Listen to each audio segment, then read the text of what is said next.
That's a famous Groucho Marx quote. I would never want to never want to host a podcast that would have me as a guest. And we're off. No, we're off to the races. I'm going to get in before you do. Timothy Clark, welcome to Reanimates, a show about Jeffrey Combs. Thank you so much. I'd love to be back here talking one of the best actors in the world, Michael Paré. When I was going through various options for things you could cover, I thought, well, Houston Nights, that sounds like a sort of dumb crime show. And then when I realized who was in it, I was like, oh, well, it's got to be Clarky. It's got to be Clarky. This seems like the type of show designed for divorcees in 1980s who just come back from their salesman job and are cranked out and watching something on TV at 2 a.m. Oh, Clarky. You'll love this. Yeah. That's loosen the tie, order some Chinese food. This TV show pairs very well with a constantly dripping tap in the bathroom. Yeah. A soggy bath mat and a surly receptionist that will not take your credit card. Yeah. Some of the loudest lights you've ever heard. You're just trying to get a Coke from the Coke machine, and all you can hear is the shooting, and it's rough out here in Nevada. That's where you'll live when you get divorced. Yeah. Traveling salesman, that's the life for me. What are you selling? Hey, I'm selling myself. These things, they sell themselves. Yeah. No, what I'm selling is peace of mind. And by that I mean knives. Yeah. What do I have to do to get you into this knife? In case it's not immediately clear, so the show that we're covering is called Houston Nights, 87 to 88, 2 seasons. This episode is called Lady Smoke. You'll find out why. Season 2, episode 5. Shocked that this got a second season after watching the one episode. I was like, so people watched a full season of this and went, you know what, I want more of that. Yeah, so for my brief research of just reading the Wikipedia page, it seemed like the first season was more like, hey, I'm a Chicago cop and I'm teaming up with a Houston guy? Yeah. Now that's a clash of personalities. And then in season 2, they dulled that down. It seems like they took out one of the main selling points of the show, one of the main interesting things, interesting dynamics you can have in a show like this. And they said, nah, they're friends now. Yeah, well, in this episode, because this is season 2, they were sort of like needling each other a bit more. But I think, if they're being even meaner in the first season, that just sounds like it would have been unpleasant. But yeah, as Tim said, it's your basic... I'm Tim, by the way. Tim Clark. I said Tim Clark. Oh, yeah, you did. Anyway. And that's Lisa Dibb. And I'm Lisa Dibb. Here with Reanimates. I never introduce myself. Really? Yeah, I don't know why. I think I just always assume people know what they're getting when they open it up. It's also one of the podcasts. Why do people even announce who the guests are, what the episode title is? It's right there on my player, baby. Yeah. What, are you not even looking before you download an episode? You're just so sure it's going to be good? Yeah, actually, you probably are. Probably are. You know what you're getting when you come to Reanimates Town, baby? A lot of Jeff talk. No effing. A lot of Jeffing. You can't pretend to gag and then laugh at it. You have to have your cake. No, that is the only honest reaction to a Tim Clark joke. That's true. Look at us, needling each other as if we're on season 2. Look at me. Here I am, a simple Houston sergeant. I'm a Chicago podcaster here with a Houston podcaster. We'll never get along. Our pizzas are too different. Thanks for being here on the weekly L Train, a podcast about the L Train and other Chicago-based things. I wear 10-gallon hats. Your hats doesn't have any gallons in it. We don't know a lot about these two places. I don't know anything about anything. Houston. I know that Houston is in Texas and Chicago is Illinois. Yep. I know they have pretty different accents. I know Beyonce is from Houston. I know the director Michael Mann is from Chicago. John Mulaney is from Chicago. Oh, fuck, now I have to think of someone from Houston. The wrestler Booker T is from there. And also, of course, one of the best musicals of all time, Singing in the Rain. There you go. So yeah, it's classic double act of, like straight-laced, sort of more by-the-rules cop, teams up with sassy bitch cop. Yeah. A regular Tango and Cash. Yeah, and nowhere near as good. Yeah. Look, it's fine. I'm, again, going in with the standards of what was happening in the 80s. Because, so the producer of this show, he says at the show, this is the quote that he said about it. It goes against the grain of current television thinking. It's an hour-long episode show at a time when half-hour comedy is king. It features 2 male police officers when family situations are hot. I feel like the 80s was a pretty good time for cop shows. I would, because I was looking into the top shows at the time. Yeah. Because I don't know about you, I was constantly amazed that this is 1988 because it seemed late 70s, early 80s at best. Now I know that's because this is a much lower budget show than what was popular at the time. I'm talking about your Cosbys, your Alfs, your Family Ties, your Growing Pains. Yeah, well, there also this was a lot more on location stuff, like something like those family sitcoms are all in a set with 3 cameras. Yeah, and that's in LA. That's a third city with this whole other different place set of stereotypes that they could talk about. Whole other place. Yeah, but yeah, so this is obviously not as high budget as those. But yeah, I was just constantly surprised by how bad this looked. And look, a lot of it is the VHS rip that we had to watch this on. Shockingly enough, never been released on DVD. I don't think this has. Oh, this didn't get a commemorative Blu-ray No. for a anniversary edition. I'll send my emails to Shout Factory, but I don't think they've released it yet. Yeah, it's a very colorless show. It's very bland. It ends with a fade to brown. Yep. It is a show entirely made of sassy guitar licks like this. Looks like you made a friend for life, Lundy.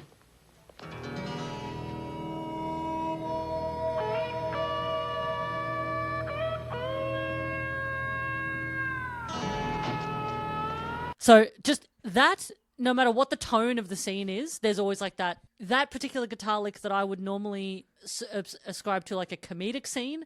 Like, oh, he stepped in a salad or something. Oh, how silly. But sometimes... It's comedic or southern. And then there's obviously a lot of, like country rock. Country rock, butt rock, slide guitars. Yeah. Nothing wrong with that. It's a good vibe. Yeah. The other thing that the producer said, which I thought was interesting, which will become pretty clear when you watch it. Which I would say, don't.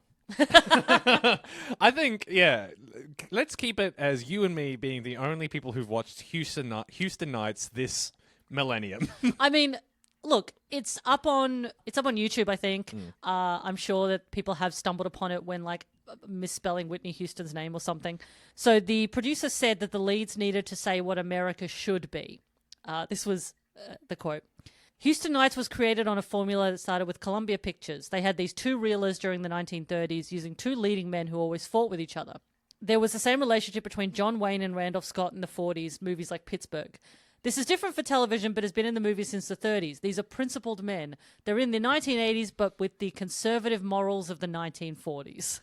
So that's the vibe they're going for, which makes a lot of sense because there is no sex and no drugs. Yeah. They are addressed in the show, but the characters very firmly say no thank you. I guess that kind of does explain the 5-minute scene where the chief is warning them about the Kaiser and how the Jerrys are coming. There's a long scene where they're asked to name names. J. Edgar Hoover's going to come down on them like a rock. Let's get into it. Let's get into this. I'm unsurprised that you didn't like it because it's not very good. It is funny because you did say to me before you had watched this, I'm afraid I'm going to love this show. I was very afraid that I was going to really get into it. Because let's just say, I really enjoy the 2 actors. Yeah. Well, I'm going to pull that back. After watching this episode, I think I can demote Michael Beck and Michael Paré from actors I like to see pop up in things to names I recognize. No, look, I mean... Michael Beck is doing pretty good in this. Yeah, look, they're both doing fine for what is a very boring script. And I think I should give some context. Michael Beck, you probably most know him from The Warriors, Swan in Warriors, and that Warriors was a huge movie for me growing up. He's also in Megaforce, which is not great, and also Xanadu, which I've not seen, surprisingly. And Michael Paré, Eddie and the Cruisers, Streets of Fire, not much else. Streets of Fire. Streets of Fire. I mean, that's an all-timer. We love that. Side tangent. If you haven't seen Streets of Fire, check it out. It's so much fun. Go watch Streets of Fire before you watch this. Yeah, listen to the soundtrack. It's great. Oh, my God. Yeah. It's directed by Walter Hill. I actually bought some gin from Queensland because it was called Walter Hill Gin. And it's based on the first train conductor in Brisbane. But I didn't have the heart to tell him, no, this is based on the guy who directed The Warriors. Yeah. I want to point one thing out. Obviously, this wasn't a huge success. No. And I think one thing that led to it is they should have called it The 2 Michaels. Now, let's get into this. Why? Well, you got Michael Paré. Yeah. Or Parry. And Michael Beck. And Michael Beck. Yeah. Need I say more? Those You've got are the two actors. Michaels. Those are the actors' names. Simple solution. Not- Make the characters Michael Jones from Chicago and then Michael Cowboy from Houston. Dem two mics. Yeah. Yeah, okay. They have a clash of personalities, but they're also called the same thing. Oh, that'd be so annoying. The chief is like, Michael? Yes? They both turn around at the same time. Yeah. No, and then one insists on being called Mikey. Yeah. You know, probably the Chicago guy. Mikey Filazul or something.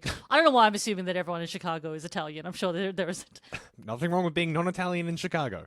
Some of my best friends are non-Italians in Chicago. Not that there's anything wrong with that. And I'm sure there are Italians that live in Houston. I'm just saying. I don't care who's Italian in this day and age, okay? You just don't have to rub it in my face. I genuinely think if they called it the two Michaels, it would be better remembered. I like Houston Nights because it's exactly the kind of title you would have for an 80s show like this. Oh, 100%. Yep. So this episode was directed by Richard A. Collar and written by Stephen Katz and Paul Diamond. These are just like TV guys, like a lot of TV movies later. The only other thing I could see of interest with Richard A. Collar, or Collar, probably Collar, Ollie Ollie Oxenfree, a movie he directed with Katharine Hepburn in it. Huh. That's pretty interesting. Yeah, actually, there was a film that... Or at least it will be interesting if you include it in the episode. We'll find out. Who knows? You're at the mercy of my editing. Podcast fans, Lisa's put the microphone down and is studiously searching right now. She mentioned that she's looking for a movie. My God, what could it be? I'm on the edge of my seat right now. Michael Beck and Michael Paré and Katharine Hepburn? What kind of link was she talking about? Take it away, Lisa Dibb. So Richard A. Collar did direct a film in 1972 called Fuzz, with Burt Reynolds in it, which features him and his friend in disguise as a nun. Hell yeah! I'll post that on the socials because you need to see that as well. Burt Reynolds in a habit. That makes me want to see the movie more now. Fuck yeah. 1970, early Two. 70s Burt Reynolds movie where he's... Odd for Burt Reynolds to be paired up with a funny fat guy. He doesn't really do that much. No, it's they're investigating a murder cum extortion. We've all been there. Yeah. All been there. We've all been there. All right. Episode. Okay. Basically, the premise of the show is the wise-ass Chicago cop. Hang on. He's the wise ass? He's meant to be the wise-ass. I thought he was meant to be the straight-laced one. No. Well, I mean, again, the script does not give these two distinct enough personalities for you to know. And but the audio is terrible. it's a terrible. And again, not sure how much of it is down to VHS quality or whatever. But the Chicago cop was transferred from Chicago to Houston because he had killed some member of this like mob family. And so they transferred him because he's got a hit out on him. And the way that you know that he is transferred is because literally the first thing you see of the opening theme credits is a folder that says Chicago Police Department with giant stamped letters that say transferred to Houston. Thank you for signposting that. I wouldn't have been able to tell otherwise. I tell you what, the admin person in the office that day who was like, they all laughed at me when I ordered that big wooden stamp that said transfer to Houston. They said we wouldn't have any use for it here in Illinois. Egg on their faces. But I hope that somebody else gets transferred to Houston soon. Otherwise, this is a waste of money. And now I have to have one of these stamps for every city in America. So, yeah, our central characters, you've got Sergeant Joey LaFiamma. A good Greek boy. Mamma mia. That's Michael Paré. Yeah. And Sergeant Levon Lundy, which is kind of a fancy name for a down-home Texas boy. That's Michael Beck. And there's a few side characters that we'll meet. But the first person we see is Jeff, which is great. Remember, that's why we're here. Yeah. Fourth build for all the guest stars mentioned in the opening credits. He comes in fourth. I know. Jeff is he's our criminal. He's our mastermind. I gotta say, it's really nice to, as a treat to see Jeff finally play a wiry little anxious guy. Yeah, and it's he's doing a weird little southern accent as well, like that. He doesn't often do that either. Chicken fried combs. Delicious. He's basically this guy who has decided to kidnap the daughter of a rich lady and get a ransom. Our cops are driving back in what cannot possibly be a regulation car. It's like this beautiful, I think, Mustang or something. Yeah, it's like one of these like bubble-hooded, old kind of you got like not a roll cage, but it's got those elevated seats in the back. I'm not a car guy, but it is also definitely not the car you want to give a good old boy down at South. It's weird. Like these, I don't know if it's a thing of like certain like levels of police enforcement don't have to like wear a uniform or have sirens on their cars or anything like that. Apparently they don't even necessarily need to be on duty when they're investigating a crime because they just happen to be passing by a warehouse and happen to hear a gunshot. So they decide to investigate. And so they find this private investigator who was the man that Jeff was manhandling trying to get some ransom money off. It's quite confusing, the setup. It is. It's. There's a lot of leaps in logic that you have to go with, especially as we go on. Like, why do the kidnappers make the decisions that they do? It's also weird to not show the kidnapping or show the ransom note. It's kind of in media res. Yes, it does assume a lot of knowledge on the outset. But Do you reckon if a movie is released now and kids like it, they're called in media res? Keep that in. Keep it in. Can you make it louder in the edit? I'm going to turn up my sigh, just so that's louder. Ooh, and then Gangnam Style. I'm gonna add an audience of sighs. Okay. Yeah. So another person we meet is Lois Smoke, who is apparently the most famous DJ in all of Texas. She's on billboards. She's on the air all the time. At any given moment, she's on the radio. Well, she's on drive time. But that's the thing. It's like there's so many different times when they turn on the radio or they go to see her at the station and she's there. And I'm like, wasn't she on this morning? Anyway, she's played by Deborah Van Valkenburg, who... I was going to bring this up because I had a look at this. Would you, Lisa, please, take it away. This must not be a coincidence, but she was in The Warriors and Streets of Fire. And she was love interest. Well, she was love interest to Michael Beck. Well, he doesn't really get a love interest. They were paired together. Yeah. Uncomfortably in The Warriors. And then, yeah, she was, I mean, it's been a year since I've seen Streets of Fire, but she's the friend who calls in Michael Paré for help in Streets of Fire. So I guess it's probably like a tip of the hat. This lady who, must have been a working actress in LA at the time. Hey, you work with both these actors. We'll bring you in for a guest spot. Yeah, it's just, it could just be a strange coincidence, but I guess it's a nice little connection. It'll be good little tip for any of those 6 degrees of separation games that you like to play in the car, like I do. And also, if you're playing 6 Degrees of Separation and one of the actors you choose is Michael Paré, fuck you. I probably wouldn't do that to anyone but you, I think. You go to Streets of Fire first and you get Willem Dafoe and then you're out. Then you're in the clear. Yeah. Or Diane Lane. You would choose Diane. Of course I would choose. My beloved Diane. You would always choose Diane Lane. You think I'm changing lanes? Not at this speed. So Lundy is like in love with Lois Smoke. He's like obsessed with her. And he's also very disappointed that she's not the same off air because she's like this down home southern country gal on the radio. And then he's like, oh, she's just a normal person. We also meet the other woman in the show who is Lieutenant Beaumont, played by Robin Douglas, who's classic like lady boss. And she does look quite similar to Miss Smoke. Yes, in the sense of they both have big brown curly hair. When you look at their boss, they definitely was going for like shoulder pads, pantsuit, like go-go 80s woman. They wanted a working girl. Yeah. I have no idea how much of a hard ass she is in other episodes. I hope she comes down on those 2 reprobates, for not going by the book. Well, as long as the mayor's not breathing down her neck. Otherwise, her ass is grass.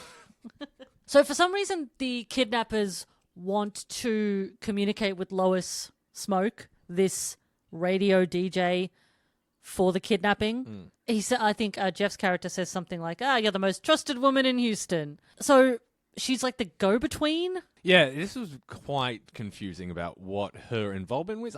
My understanding is Jeff and the gang, great band, kidnapped someone off-screen, a young child, who is the daughter of a very rich woman in Houston. Yeah. And instead of communicating with her directly and getting the ransom, they've involved Lois Smokes. So they need the rich lady to deliver the money to Smokes, and then they'll pick up the money from her. There is a throwaway line where Jeff says something like, the mother is stiffing us on the ransom. So it's implied that she didn't give them the ransom to start.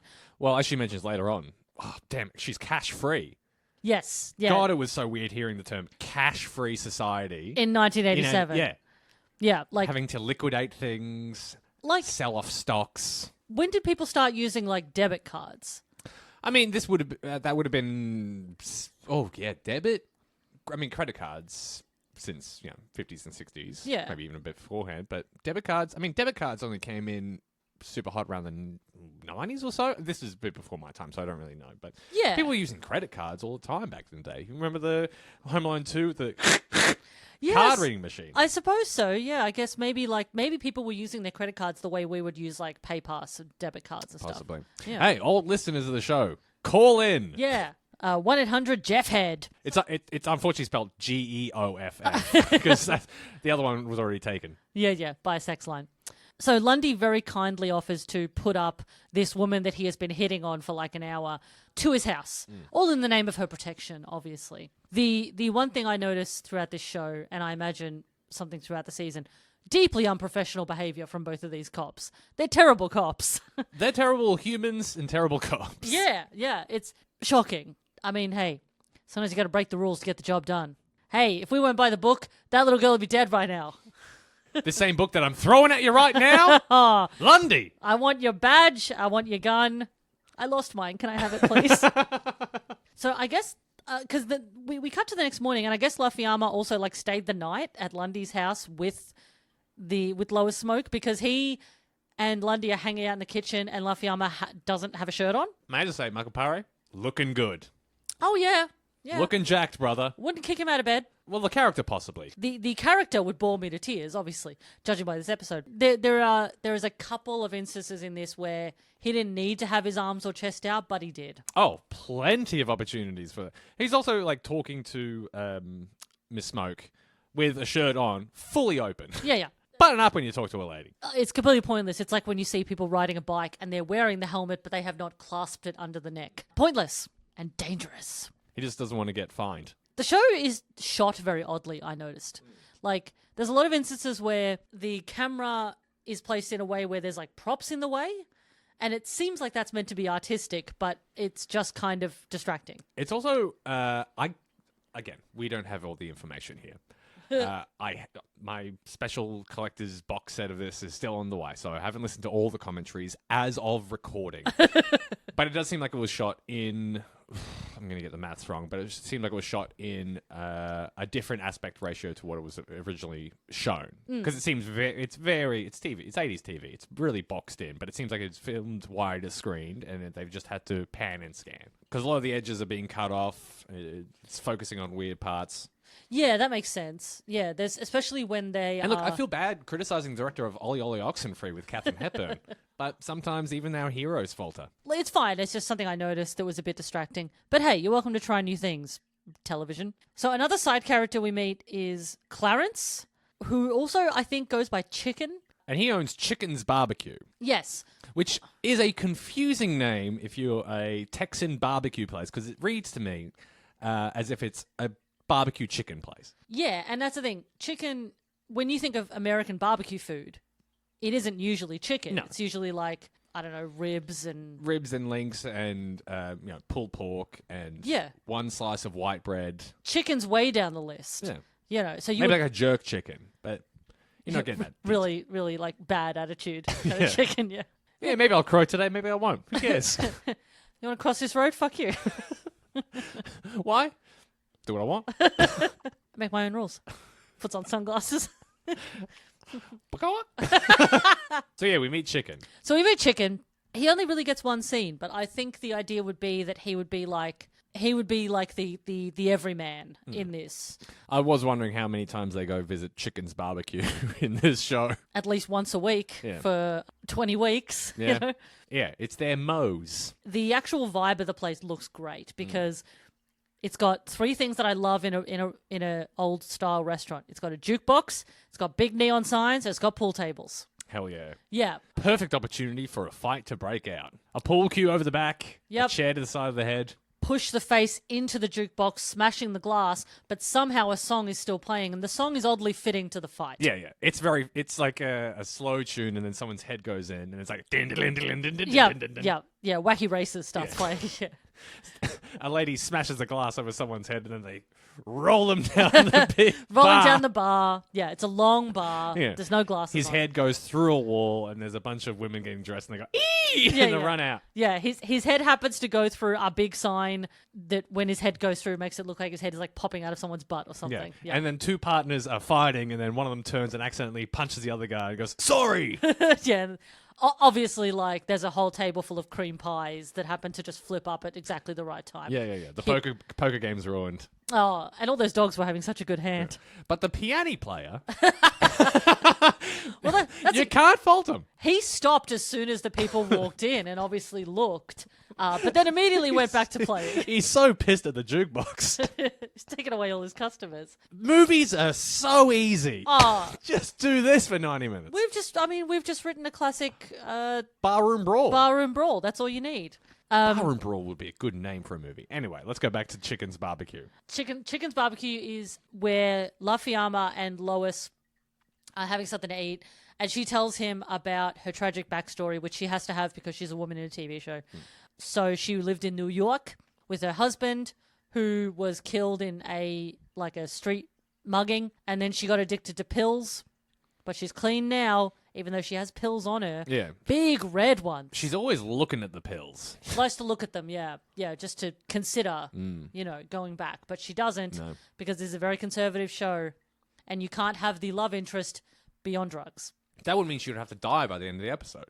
Well, obviously, if she transgresses, you have to kill her, obviously, yeah. There is what I assume would be, like, before the ad break, the inference that Lois goes home with La Fiamma, because she makes a sort of comment about, dropping her home tomorrow morning, which is scandalous. But he is nothing if not professional in this instance. He does not fuck the witness they are meant to be protecting in custody. He only drives her to almost relapse. He only dredges out of her tragic backstory about her dead husband, which I would say he was trying to do to ascertain whether she was still married or not.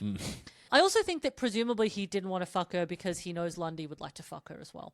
Oh, he's just a good mate. And even though they're at each other's throats, they care about each other, damn it. Now, if this was season 1... Oh, yeah. He would have fucked her in his car.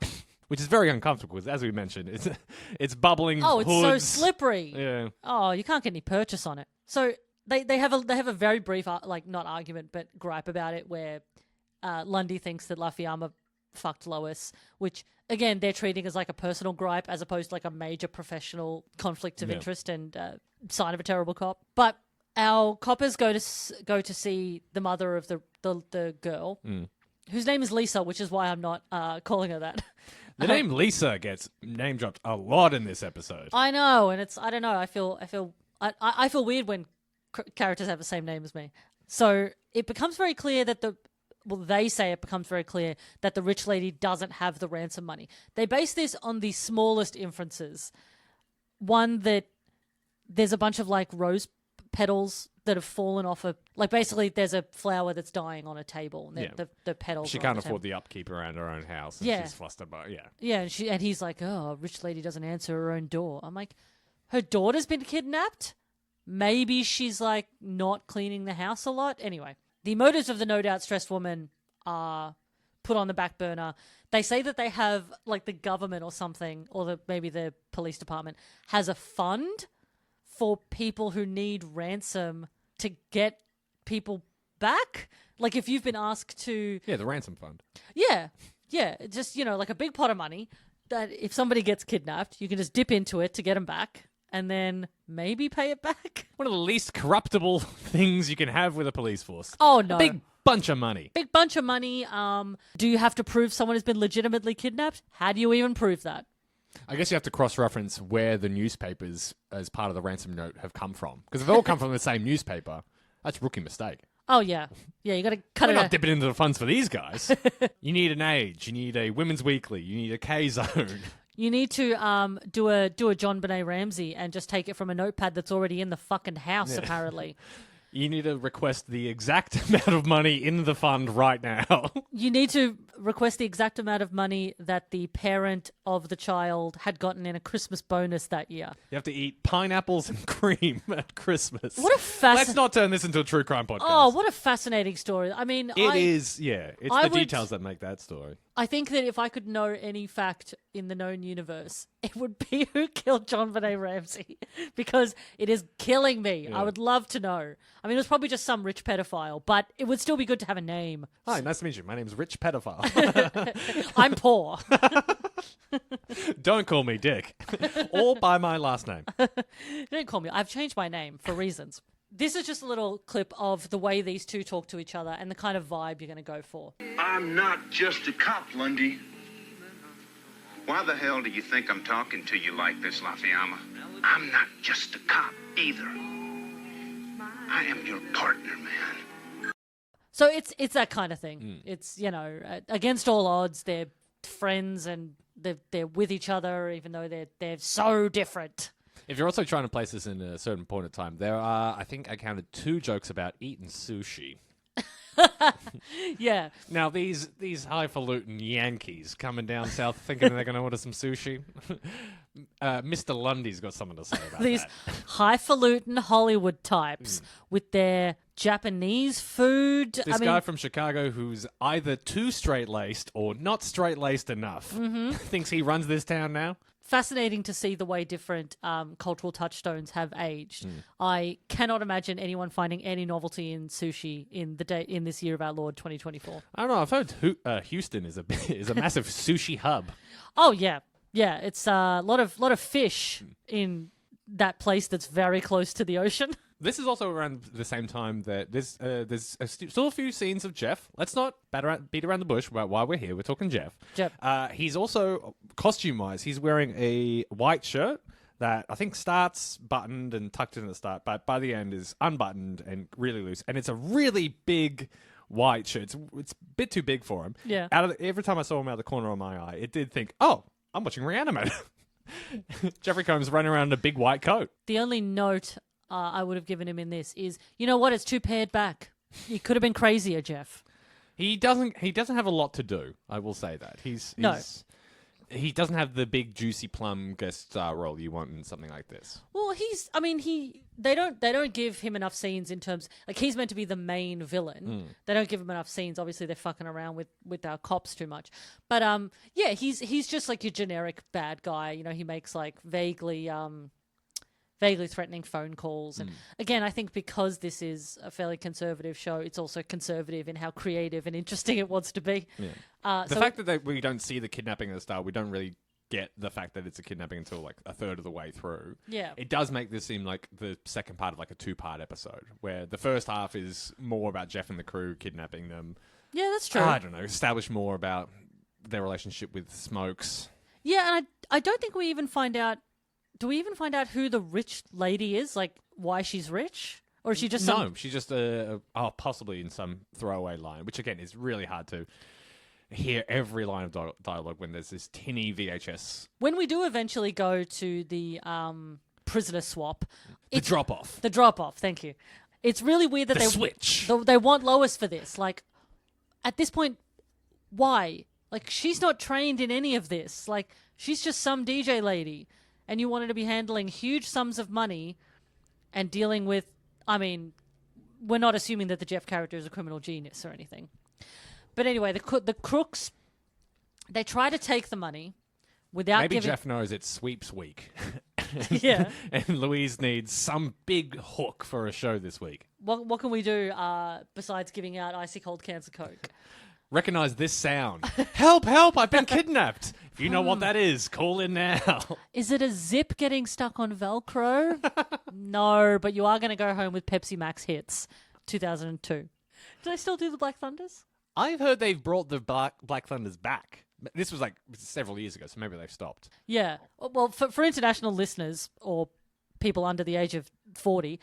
Or people over the age of 50. Yep. It's really... Look, it was a sweet spot in radio time. A commercial radio station, I think it was Triple M, wasn't it? Black Thunders? Sorry, what? Triple M, the Black Thunders. What station? Oh, do you Triple mean... M. Triple M. Yes. Yes. That stands for, that's good radio.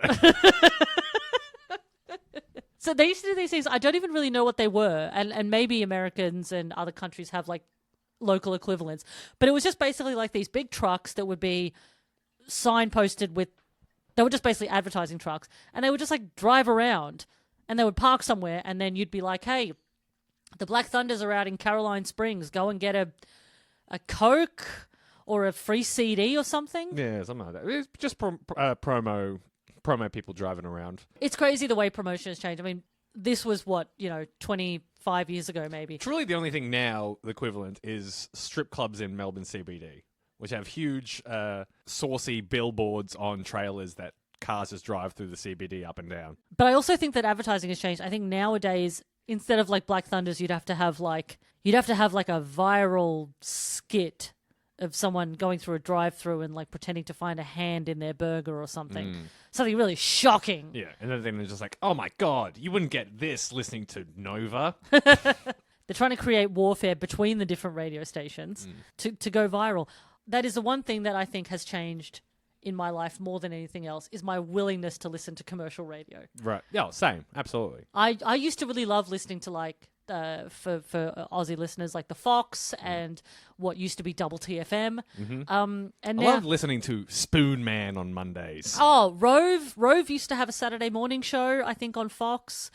Rove McManus, that was really funny. And now I can't bear it. It's so unpleasant and unbearable to listen to these fuckheads. This might sound very niche and off topic, but Shocking. I guarantee you more people have listened to commercial radio in the last 20 years than have seen Houston Nights. Who's to say? You know, they are saying that commercial radio numbers are going down. Yeah, true. And Yeah. they are saying Houston Nights rerun episodes are through the roof. Due for a comeback. You and me watching this week, I'm sure someone down... Boosted. The boffins down at whatever NBC or ABC this aired on are just like, wow, that's 2 sales we missed out on. A spike, the tiniest little spike in the graph. And they're like, this calls for a celebration. We built the roof on 0 numbers, and now the numbers are through the roof. Yeah, this is enough that they're gonna reboot it. You're gonna see Houston Nights starring. I mean, they did remake this as Justified. It's the exact same, the Timothy Oliphant thing. It's exactly the same. He shot someone in, I think it is in Chicago. Well, I might be wrong on that. But then he gets transferred down to the South. Oh, okay. That's the premise of it, yeah. Oh, I think, no, he doesn't get transferred down. He gets transferred up because he's a Miami cop. okay, but he gets transferred. He gets transferred to Kentucky. Okay. Yeah. Okay. Justified, if you're not seeing it, check it out. Beautiful show. I have watched 1 episode. It's great. I think it is good. I'm just not very good at watching TV shows. But we love Walton Goggins. So the crooks try to take the money without giving the daughter back, and Lois manages to save her, like get her out of the van, and she falls into the van. Jeff is killed in this instance. We have to talk about how he's killed because Michael Paré, I'm only going to refer to them by the actors' names, Obviously. pops out of a car with 2 guns and starts firing immediately. Both? Firing both guns through the windshield of a speeding car coming directly for him. And you know what? He is shooting. I know that the phrase shoot from the hip is a thing. I just didn't think that that's where you would normally shoot a gun from. Don't you hold it up? He does look cool, I got to say. He's also wearing, if I'm remembering correctly, he is wearing a flak jacket with holsters attached, which he pulls the guns out. Nothing else. And when he's firing, he's got a blazer over, so he looks like a normal cop. Takes it off, showing his bare arms for the rest of the episode. Yeah. Well, yeah. Again, looking good. I thought that he was wearing just like a singlet, like a tank top. Which again, considering everybody else has like several layers of clothing, I'm like, oh, he must be freezing. But gotta get those arms out. Those cold Houston nights. So yeah, I'm sorry to say, your boy Jeff gets shot through the windscreen. R.I.P. The other crook apparently is his brother, so he goes crazy. There is such a huge police presence for this one girl. There is like at least one police chopper. There's so many cop cars. They're doing that thing where they get the ladders to go up to the... You know where they get the ladders and they try to climb up into windows to get into the building so they don't have to use the doors, I assume. It's a bit much. But when have American police ever been a bit much? So Lafayama tries to go in to talk to the other crook. It's a classic, Hey, I'm the one who killed your brother, man. Yeah. You want don't want me. the girl. You want me. You got me. Now you Yeah. can leave her alone. Yeah. Hey. Let's talk about this man to man. Yeah, you and know? he starts. Leave the little girl out of this. You probably have it in the notes. What does he start talk? I don't think I've jotted it down, but he starts talking about. He just starts. What does he start mentioning? he starts rabbiting on. He is talking at a really bizarre clip. He's just rambling in this really strange way. Okay, here's the audio of it. It's really odd. Getting kind of late, Teddy. Gonna miss the start of the Rockets game. You don't want to Stay miss the right Rockets there. game, do you? I seen them last night. They were really good, Teddy. You didn't see them, though, because you were busy, right? Stop right there. Kick San Antonio's butt, because that's for sure. Did you see that? No, you didn't see that. I'm from Chicago, of course. You! I'm a Michael Jordan fan. You like You Michael killed Jordan? Frank! Michael Jordan, he's some player, isn't he? You ever want to play basketball again, Teddy, you're going to have to give up the girl. Because you've got the money, now you've got me, so you got to give up the girl, Teddy. Teddy, I need that girl. You know what I'm talking about, Teddy? I need that girl. That girl cannot stay with you. I need the girl, Teddy.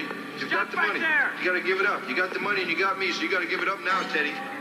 It's everything you've seen. You've seen it before. It's the Steven Seagal. Hey, put the gun down, man.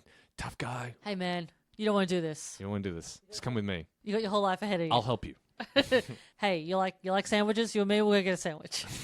You don't need to kill this girl. Hey, man, I'm helping you. I'm helping you here. Hey, I'm your buddy. I know I'm a cop, and I'm going to shoot you. I know you've made a mistake. I know. They don't get it, man. Yeah. They don't get it. Come with me. I'll help you. They don't get you like I do. I'm a cop who's a friend. They don't know you like I do. Do you want a kiss? Is there something here? Hey man, I saw the way you looked at me after I shot your brother in the head. Sparks are flying.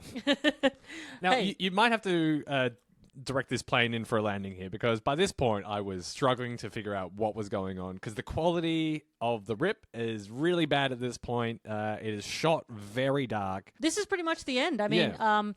Lundy, for some reason, jumps through a window in order to basically get a jump on the criminal who's holding the daughter, and he shoots him. It's hard takes him down. So Yeah. Lundy shoots him. Yes. Okay, I that was believe.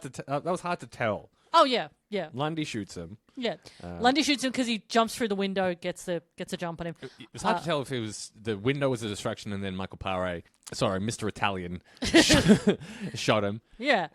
But yeah, it is a real 80s cop show. Come in, guns blazing. I killed your brother. Now my partner's going to shoot you to death. I can't recall if they shoot him dead or if they just shoot him to incapacitate him. I'm going to assume it's the former because it's an American cop show. So there's the wrap up at the end where they, I think one of them, I can't even remember now, which is chatting to Lois about how she's going to move back to New York because she feels like, you know, even though she left because it was so unsafe and her husband was murdered, it's probably more safe or as safe as anywhere else. So she might as well go back. And she's off pills now, so she's fine.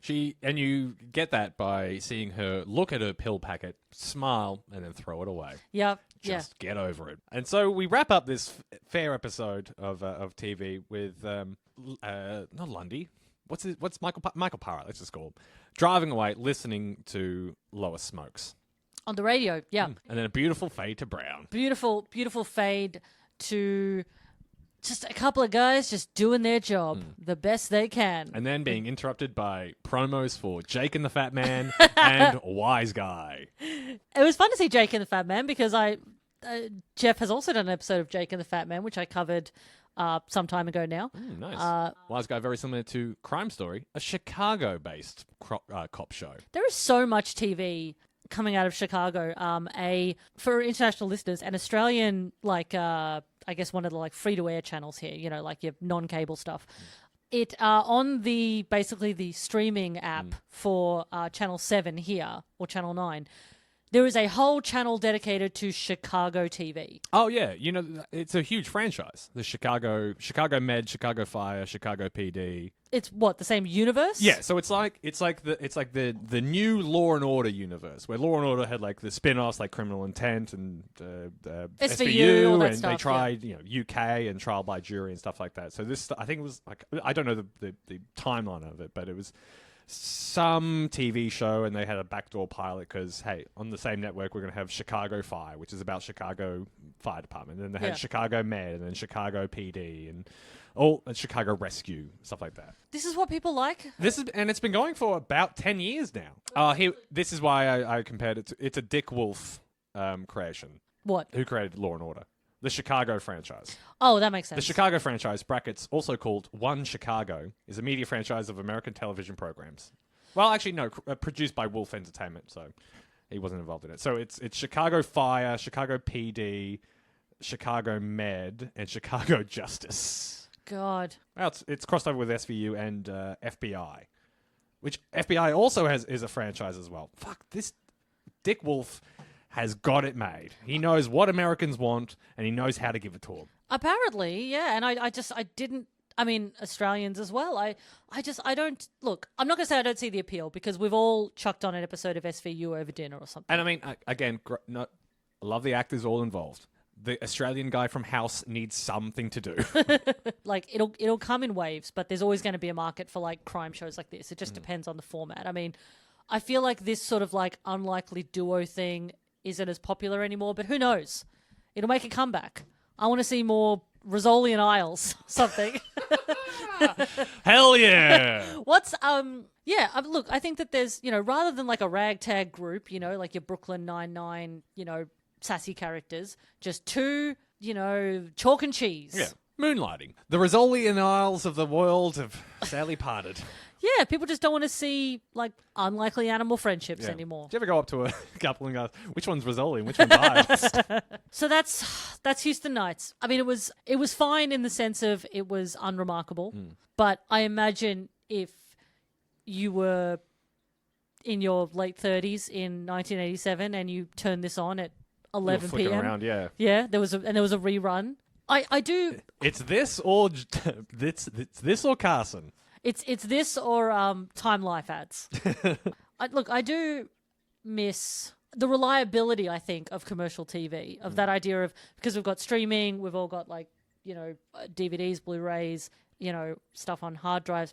There's too much. When you had 3 TV stations and that was all you had, then yeah, the quality absolutely rose to the top, and stuff like this is lost to time. But I would love like just a streamer or a website that just streams everything as is from 30 years ago. You just click on 30 or 40 or 50 years ago, just click it, and you're just watching exactly what you would have been then 30 years ago. So basically like getting maybe like a TV guide from 1991. I want to be in 1994 is what I'm saying. Okay, yeah. But you want to be your age. You don't want to be the age you were in 94. I'll take either. Okay. How old were you in 94? 3. Okay. That's too young to enjoy Houston Nights, I don't know, a 3-year-old with my brain? Oh, no. I'll own the world. I think I miss, I'm just picturing myself as like the most sad 3-year-old, just like, yeah, I'm having fun, but I know 9/11's coming up. I can't warn anyone because I have limited speech. I'm a child. They're not going to listen to me. I miss being able to just like turn on the TV and there would be something on, and you would flick around, and you would have these like limited decisions that were made for you already in a way. And you weren't so precious about TV viewing back then. It was like, well, I'm going to see the last 15 minutes of this episode, and if it seems fun, I might tune in next week. I might not. Yeah, and I don't know. It was kind of nice, like lining up your night. Like you'd have for us, it was Simpsons at 6 p.m. Yep. I love getting into this. Okay. Right, Simpsons 6 p.m. Simpsons at 6 p.m. over dinner. Neighbours for me at 6:30. Seinfeld at 7. Mm-hmm. Just Shoot Me, I think, was 7:30. Depends on the day, yeah. Depends on the day, obviously. And then I think often on some nights there'd be like a new episode of The Simpsons at like 8 or 8:30. Yeah. What was it here? I think Wednesdays, maybe? Wednesdays or Thursdays. I can't remember what exactly. It was Sundays in America, I know that. Basically the same things. Yeah. 6 o'clock Simpsons, 7 o'clock Seinfeld. That was the dream. And then 6:30, I'm not a soap fan, so... Okay, so you're watching the news. I'm doing homework. You're watching a current affair. Or honestly, probably current affair, yeah. Today Tonight or something. Yeah, we were a current affair family. Oh, sorry. At some point, Everybody Loves Raymond started here. You know what's funny? I have such a limited memory of my life. I don't remember most things. But I still remember the first episode that premiered on Australian TV of Everybody Loves Raymond, because it wasn't the pilot. Oh, okay. No, it was the one where Deborah pretends to get breast implants. I remember that episode as well. Yeah. Why do I remember that? There's know. no use for that information apart from imparting it to you to a so-so response. Probably because it involves tits. And so Houston Nights, it only lasted 2 seasons. Yeah, look, it's fine. Jeff's having fun. That's what's most important to me, obviously. Yeah, I was expecting to go into this and love it on, a bit On more principle. a bit more of an ironic sense to it. But I think the actual quality of the film really brought it down. I found it very hard to engage with and focus on. It just seemed washed out and very dark. There's no quips. There's no quips. No one's it's quipping. not funny. It's not funny. It's not funny at all. All the conversations are very tedious. The will they, won't they relationship is terrible. They won't they? They won't they? Well, that's the thing. Now that I know about this like weird conservative angle to it, I'm like, okay, so no one's like hooking up. Because that was the thing with Jake and the Fat Man, is that's the weird thing about Jake, is that he's always fucking. Like, he's always like got these weird relationships with various like rich women apparently. I think I'm going to get into Jake and the Fat Man. Look, honestly, the one episode I have watched of each, Jake and the Fat Man is slightly better. Hell yeah. Slightly? Slightly. All right, I'm out. Yeah. Well, I mean, again, they've all aged terribly, but at least Jake and the Fat Man feels more like it's willing to like shoot someone properly and stuff like that. Like, Jake and the Fat Man's slightly more fun. Again, more like quipping and stuff. Yeah, whereas it's it's very static, these two together. Well, I mean, it's like the old saying goes, Houston by night, Fat Man's delight. Houston in the morning, Jake take warning. I feel like you were made for the vaudeville stage, Tim. You're wasted in this era. Made for vaudeville, forced to work, like my hat always says. Vaudevillians fear me. Fish want me. Want me. Vaudeville wants me. My wife wants to take me. Please. Fish fear me. A big hook wants me off the stage. Yoink. There we go. Yeah. Tim Clark, anything to plug? Anything to plug? Not really at the moment. Taking a bit of a break from comedy at the moment. But if you want, you can follow me on social media at Mr. Timothy Clark on most things. I would say most listeners of this show might enjoy my letterbox. Check me out on there. I would say so. It's the only thing I'm posting on regularly. What is definitely not going to be shocking to anyone listening is that Tim obviously watches a lot of movies, so it's updated fairly regularly. And if you don't mind a lot of rewatches of Moneyball... It's the 4th of May, and I have seen 110 movies this year. Oh, nice. My number's quite a lot lower than last year because I think I've been trying to have hobbies. Right.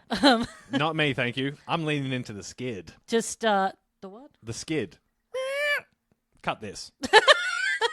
You lean into the skid. Oh, okay. All right. But yes, follow me there. But otherwise, keep listening to the show. No. But hey, thank you so much for having me, Lisa. And as we say at the end of every episode... Oh, yeah, what do we say? Y'all comes home now, you hear?